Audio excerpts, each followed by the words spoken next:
Well, we're down here by the road. This is our scaffold wagon. This is what we're actually riding on most of the time in the spring when we're tying up those choir strings. We put the walk plank up at the top. The top platform is about 13.5 feet. You put a 6-foot hop farmer on top, and that's about perfect to get up to your 20-foot top wire. So, truck's going by.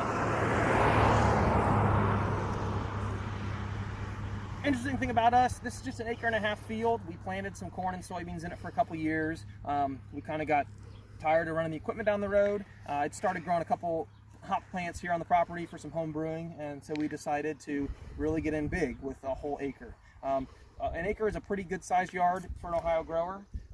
Some of the bigger Michigan companies and some of the big Pacific Northwest companies have a lot larger tracts of land, but 1 acre is about the most we can handle most days, just being a family, me, the wife, and the kids. So just a quick take a look at our logo. Interestingly enough, we actually have in the bottom part, we have our nice hop cone, and in the bottom part is actually an old steel wheel. So my great-great-grandfather was a mobile thresherman, and so he would travel and operate. Here's another truck.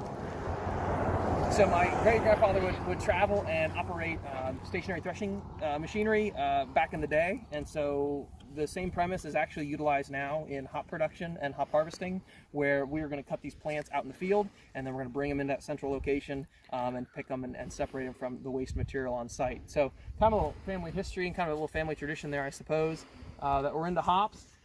This part of the state is a lot of German heritage, and so we have a huge kind of connection culturally to beer production in this part of the state and this part of the world. So that's a little bit more about us and our hop yard.